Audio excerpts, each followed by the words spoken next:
أعزائي طلاب الصف الأول المتوسط، إليكم حل تمارين تأكد من فهمك صفحة 10 بالفصل الأول من كتاب الرياضيات منهج 2024.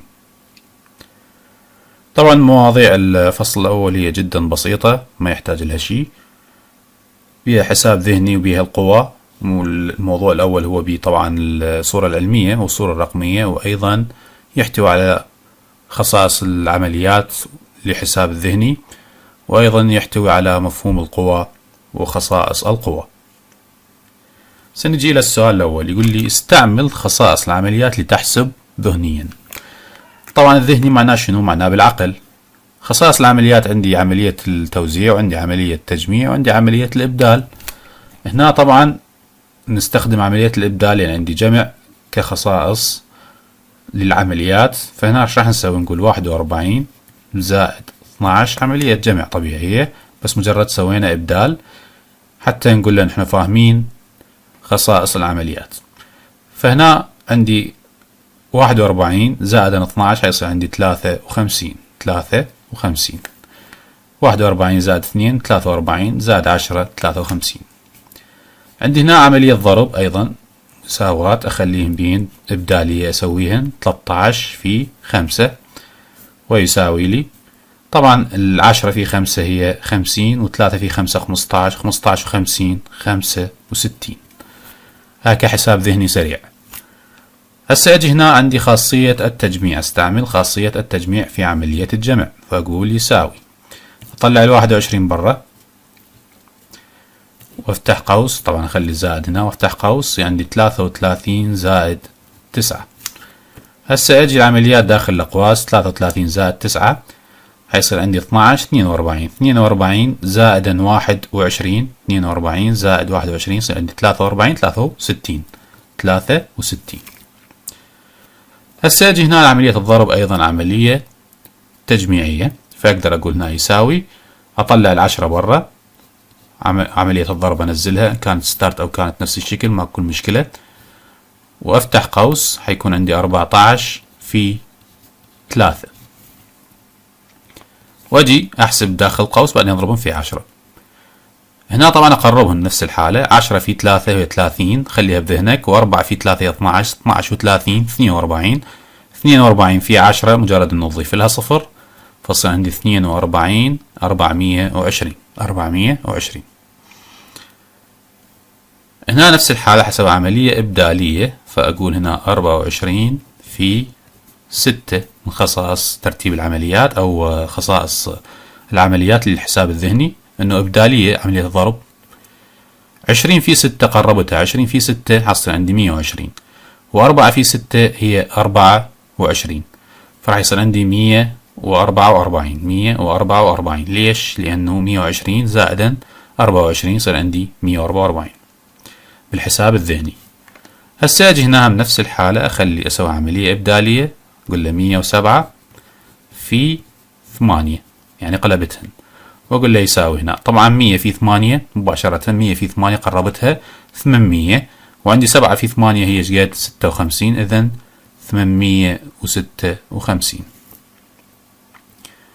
هسه هنا أنا كملت الحساب العمليات، يعني خصائص العمليات تحسب ذهنيا. هسه أجي هنا يقول لي احسب كل مما يأتي، هنا شبين ذني قوى، هذا مفهوم القوى.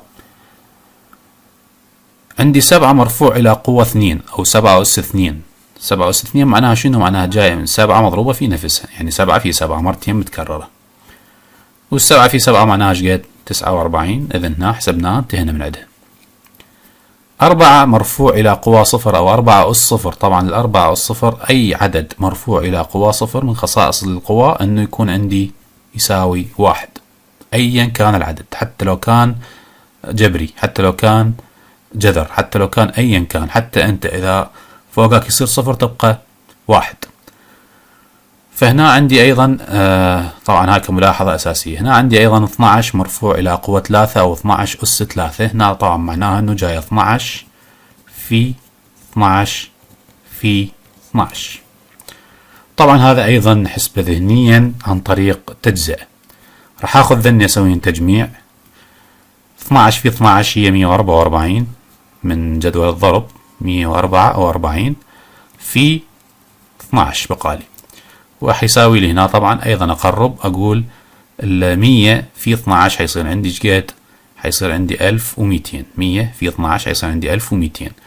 و44 في 10 حيصير عندي 440. زين هسه صار عندي 440 و1200 من هناك صار عندي 1640. صار عندي 1640 واضيف لها 88 حيصير عندي الناتج مباشرة عبارة عن 1728 من حساب الذهني. هسه اجي هنا الى 10 مرفوع الى قوى 6 و10 أس 6. طبعا هذه خصائصها ثابتة، احنا قلنا انه عدد الاصفار يمثل لي القوى بالنسبة للعشرة، العدد 10 من خصائص القوى. فانزل الواحد وكم صفر عندي فوق 6، اذا انزل هنا 1 2 3 4 5 6. طبعا هذا بالاساس هو جاي من 10 في 10 في 10 في 10 في 10 في 10، 6 مرات مضروبة في نفسها العشرة. إذن 10 في 10 شقد 100، 100 في 10 ألف، ألف في 10 حيصير عندي 10,000، 10,000 في 10 حيصير عندي 100,000، و100,000 في 10 حيصير عندي مليون، اللي هو هذا مقابلك. هسه أجي إلى السؤال الآخر، يقول لي اكتب الأعداد التالية بالصورة العلمية. بالصورة العلمية طبعا قبل لا أحل هذا السؤال عندنا نكمل هنا خصائص القوى، بعدنا ما مكمليها هنا رقم 11 ورقم 12 حتى بعدين ننزل على الثاني الجو أو بالتسلسل. أجي 10 مرفوع إلى قوة 3 معناها جاي من يساوي لي من 10 في 10 في 10، وأيضا احنا قلنا إنه القوة أو الأس بالنسبة لعدد 10 هي شنو تمثل لي؟ عدد الأصفار. فهنا أقدر أسوي مباشرة إنه 1 ويم 3 أصفار اللي هو 1000. 10 في 10 100 في 10 1000. هنا 16 مرفوع إلى 1، طبعا هو أي عدد ما تكتب بيه أس أو ما تكتب بيه قوة يعتبر أس 1، إذا هنا هذا نفسه ينزل 16. أيضا من خصائص القوة إنه يبقى مثل ما هو. هسه أجي أكتب هنا يقول لي اكتب الأعداد التالية باستعمال القوة، يعني جاب لي إياها بالمقلوب هالمرة، جاب لي عدد لازم أحلله وأشوفه شلون ينكتب بالقوة. ف81 أجي أحللها هنا. 81 تحلل على 2 طبعا لا، هو عدد فردي. زين تحلل على 3 نعم، من جدول الضرب تقدر تطلعها على 3. طبعا خاف ما تعرف، احنا نعلمك طريقة. ال8 كم 3 بيها ويبقى بيها باقي، خليها ويا الثانية وأيضا قسمها. ف8 كم 3 بيها 2، يبقى 2 هنا، فصار عندي 21. 21 طبعا نزل الاثنين هنا. 21 كم 3 بيها 7، إذا تنزل هنا 27 على 3. الاثنين ما يصير، إذا 27 لازم تحلل. 27 على 3 هي بيها 9، على 3 بيها 3، على 3 بيها 1. كم 3 صار عندي هنا 4، إذا هنا لازم تكتب بمفهوم القوة 81 تساوي لي 3 مرفوع إلى قوة 4 على عدد اللي حللناه، يعني 3 في 3 في 3 في 3 يساوي لي 81. إذا 3 مضروبة في نفسها 4 مرات تنزل بهالطريقة هاي. تجي 128 128 تحللها على 2، تحلل على 2 طبعا بيها شقد؟ بيها 64. على 2 بيها شقد؟ بيها 32. على 2 بيها 16. على 2 بيها 8. على 2 بيها 4.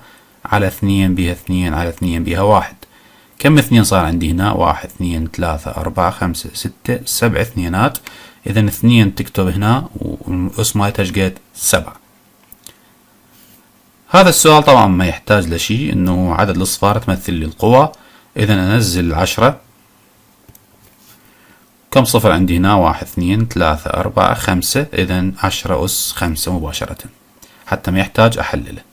وإذا حللت نفس الحالة حيكون عندي هذا 100,000 على 10، لأن دائما إذا كان صفر عندي هنا أحلل على 10، فعلى 10 يطير صفر عندي منها، فيكون عندي 1 2 3 4 على 10 حيطير صفر أيضا، يصير عندي 1000 على 10 يصير عندي 100 على 10 يصير عندي 10 وعلى 10 يصير عندي 1. فكم 10 صار عندي 5 عشرات، إذا 10 أس 5.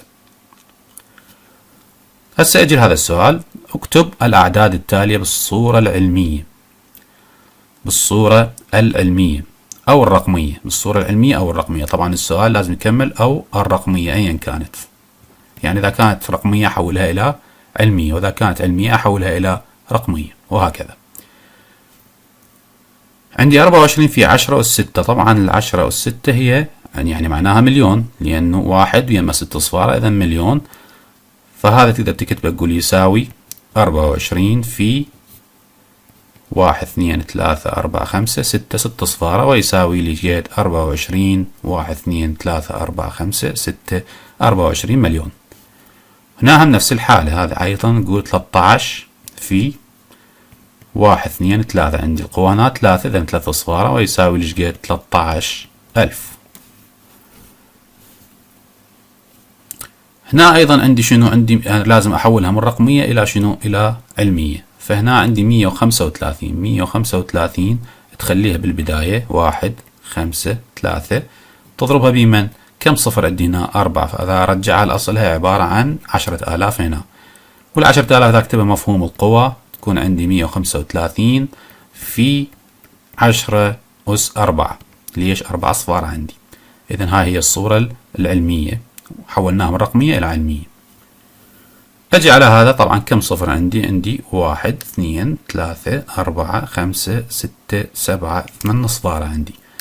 فهنا أقول يساوي 51 في 1 ويما شقد 1 2 3 4 5 6 7 8 أصفار، راح يساوي شقد 51 في 10 أس 8. 10 أس 8. وينتهي الحل بالنسبة للتمارين. تأكد من فهمك. صفحة 10. انتظرونا إن شاء الله بفيديو قادم حتى أشرح لكم بقية حل التمارين للفصل، وإن شاء الله نكمل المنهج كامل بدعمكم.